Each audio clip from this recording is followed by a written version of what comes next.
ជំរាបសួរបាទពុកម៉ែបងប្អូនដែលកំពុងតែទស្សនាវីដេអូប្លុកខ្លីៗរបស់ខ្ញុំបាទថ្ងៃនេះបាទខ្ញុំបានមកលេងខេត្តសៀមរាបហើយក៏បានឈៀងចូលលេងបាទពុជនិដ្ឋានរបស់បងប្អូនប្រុសរបស់ខ្ញុំមួយកន្លែងបាទដែលនៅខេត្តសៀមរាបបាទមានឈ្មោះថាពុជនិដ្ឋានបាគងភូមិខ្ញុំបាទគឺទេសភាពស្អាតមែនទែនបងប្អូនបាទឥឡូវនេះបាទខ្ញុំកំពុងតែត្រៀមបាទបាញ់ snap ពុកម៉ែបងប្អូនបាទអត់ដែលបាញ់ទេពីមុនមកខ្ញុំបាញ់ត្រូវយើងទៅមកចំអីដែរតែវាយើងខ្លួនយើងវិវេរហូតបាទសម្រាប់ភោជនីយដ្ឋានបាគងភូមិខ្ញុំបាទនៅខេត្តសៀមរាបវិញបាទគឺមិនត្រឹមតែម្ហូបឆ្ងាញ់សេវាកម្មល្អទេបាទពុកម៉ែបងប្អូនបាទជាពិសេសនោះគឺទេសភាពពុកម៉ែបងប្អូនហើយបាទគឺថាស្រស់ស្អាតមែនតែនហើយខ្ញុំទៅតែបានមកលេងជាលើកទី1ទេបាទពុកម៉ែបងប្អូនបាទគឺបាទសុំតសាបាទអ្នករៀបចំបាទ design បាទតាមផ្លូវដើរចូលមកគឺស្រស់ស្អាតមែនទែនបាទមានសួនច្បារអមសងខាងហើយមានពុកម៉ែបងប្អូនបាទមានទឹកហូរតិចតាមផ្លូវហើយជាពិសេសគឺផ្សែងបាទគឺផ្សែងបាទអូដូចឡើងឋានសួគ៌អញ្ចឹងបងប្អូនបាទស្អាតមែនទែនបាទអូខ្ញុំមកដល់ទីនេះបាទគឺធ្វើឲ្យអារម្មណ៍របស់ខ្ញុំបាទស្រស់ស្រាយមែនទែនបាទបានឃើញទេសភាពបែបនេះគឺខ្ញុំចូលចិត្តបាទទេសភាពបែបហ្នឹងផងបាទមុននឹងស្រស់ស្រូបអាហារពេលថ្ងៃត្រង់ដ៏ឈ្ងុយឆ្ងាញ់បាទខ្ញុំបានឃើញទេសភាពបែបនេះគឺទ្រាំមិនបានទេបាទគឺថាបាទទូរស័ព្ទអត់ទនេទេបាទទេសភាពស្រស់ស្អាតមែនទែនពុកម៉ែបងប្អូនបាទខ្ញុំទៅតែបានមកលេងជាលើកទី1ទេប៉ុន្តែបាទតាក់ភ្នែកតាក់អារម្មណ៍តាក់ចិត្តមែនទែនបាទសង្ឃឹមថានឹងមានឱកាសមក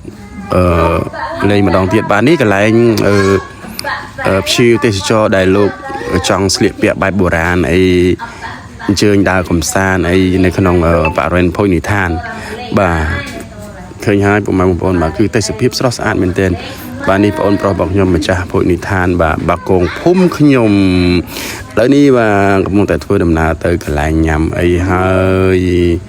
បាទនេះបាទរហាត់ទឹកបាទអូយស្រស់ស្អាតណាស់ខាងនេះក៏មានរហាត់ដែរឥឡូវនេះបាទកំពុងតែ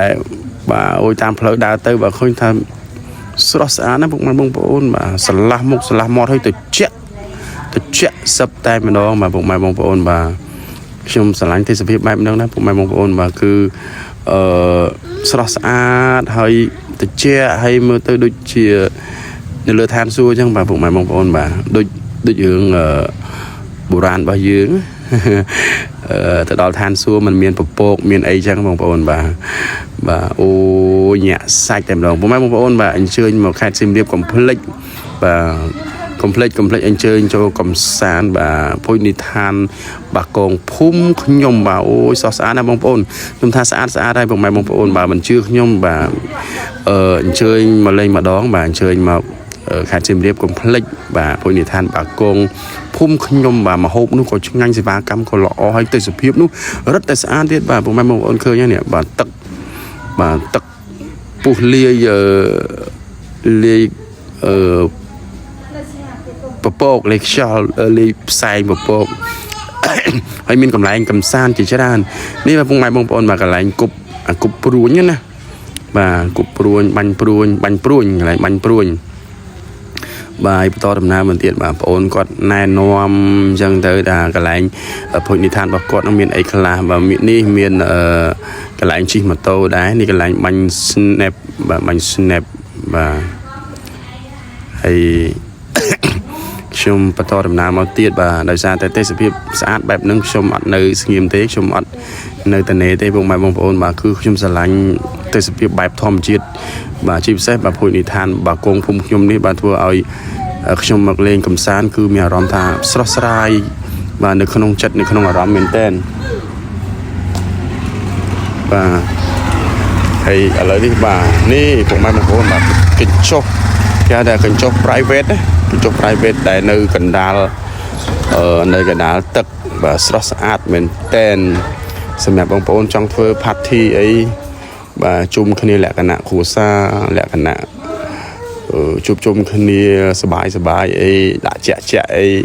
ăn món ăn ti ấy chẳng tới một hộp vậy tới một hộp này nè bà sẽ có miếng này phục mai mong phồn bà dương miên sạch cột tầng o và lái sro đời xa tại bà con phong nhóm cứ phục mai mong phồn là chia bảo rọt luôn ở trung bình phôi nị than ní cứ tay tại bầm láng cứ do bà lái trai sạch do mà lụa rồi mà trả phôi nị than chẳng phục mai mong phồn là chia nhiều tại thị trấn cột ban nhằm ở bà lái sro bà sạch thom chiết và cứ món tia ấy cứ thom chiết tặng họ và đi món đọt và u bài sẽ cột lắc chơi bà trong miền mà mốc tiết bà miền ở sầm lò có cô bài khmai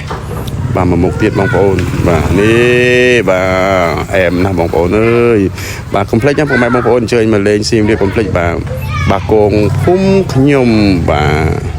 cứ sọt sạch mình tên bà hay nhiều với nè pin cái cho thằng ó bông mai bông phồn bà nhom ọt cả họ gì lên thế bà cứ bởi vì bị ngày sau ngày tết vinh bông mai bông phồn nói không biết cái lại anh coi tê xong bây giờ booking có ở tua ra thì mẹ ngày sau ngày tết